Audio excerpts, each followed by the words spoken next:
And we will jump into the last part, which will be shorter, I promise. So let me share my screen again and give you an outlook of where we want to go, right? So we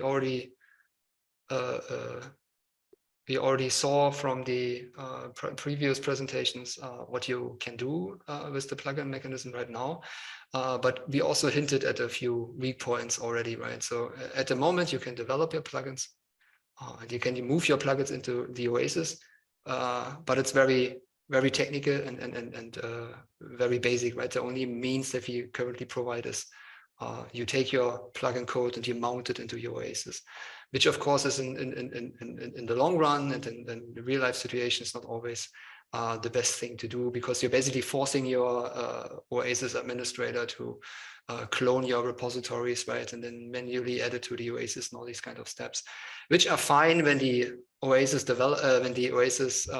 administrator and the plugin developer is the same person. But if these are different entities, then this becomes very cumbersome very soon. And there are other strategies to use, and this is what I want to cover in this outlook here. Yeah, so what we basically want to enhance in the future is the abilities to distribute your plugins, right?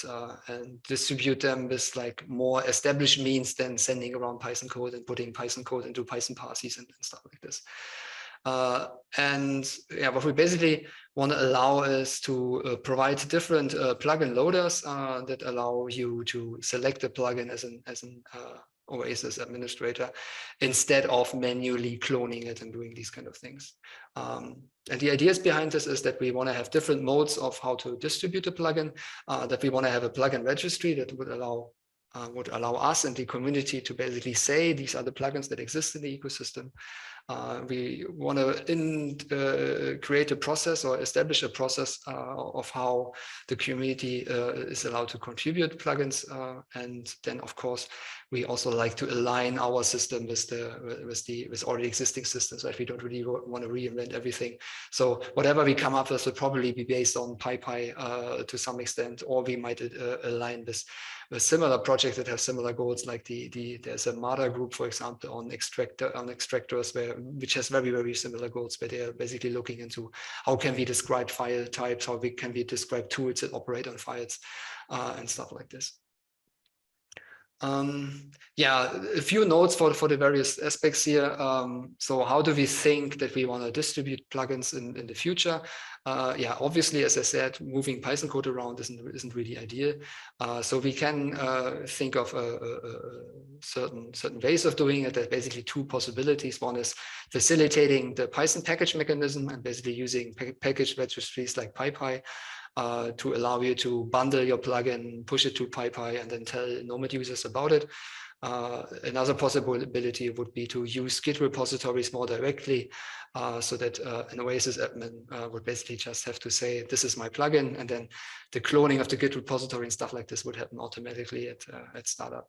So the idea basically is to have different modes of distributing the plugin, either via PyPy or via GitHub or something like this. And then within the NOMAD YAML, an Oasis administrator only has to say, I want to have this plugin, I want to have that plugin.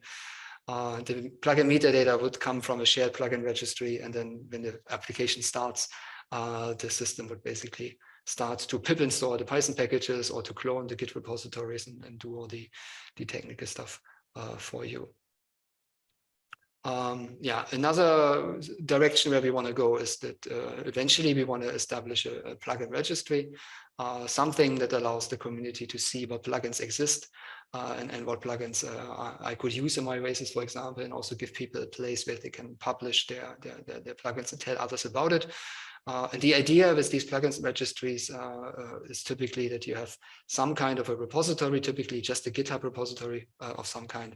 And then we use this GitHub repository to share basically the plugin metadata, so that plugin developers can use pull requests to announce their plugins by just pushing the plugin metadata into the registry, and then using GitHub, we could construct some kind of process of doing a review or something like this, to ensure the community that whatever plugins we have in the registry can actually be trusted to a certain degree.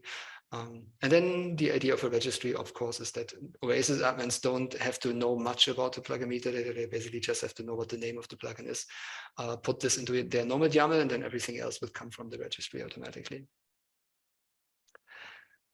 Yeah, so this is basically just a few things where we want to go. Right now, we are at a moment where you could start developing plugins, and we are very much interested in you doing this. We will ourselves step by step convert all the parsers and schemas that we currently have in the FAIRmat project into plugins. And we are also interested in hearing from you whether you like the plugin mechanism, whether you could hope or would try to write a plugin for yourself. We are basically looking for experiences, feedback, and so on and so forth to shape the plugin mechanism of the future, and doing this step by step. So right now everything is there to get started. In the future we will try to make it a little bit more convenient and add all kinds of different things on top of it. If you want to get started with it and you have questions or whatnot, please feel free to contact us. On our new webpage, we have the help page, which basically tells us where our forum is, where our GitHubs are, and so on and so forth. And you can use these means to ask us questions, and we can give you feedback. It's usually preferred to writing individual emails, because when you use the forums or when you write GitHub issues, it's just a larger group of audience that can jump into there and help you.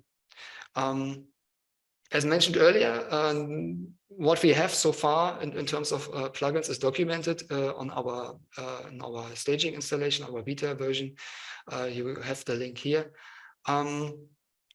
And there you will also not just find the stuff that we told you now, you will also find more detail on the parser metadata, for example, what all these main file contents, regular expression, main file name, regular expression, all these kind of things actually mean, and how to use them, and what else exists there.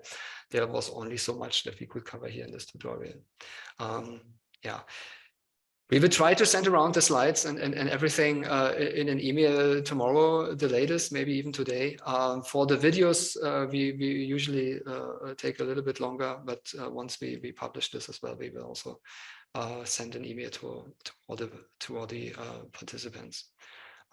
Otherwise, I hope you enjoyed the tutorial, and it kind of showed you how to use NOMAD in a new way, and that you will actually try and do so. Okay, thank you very much. And then for the last time, let's see if there are some questions.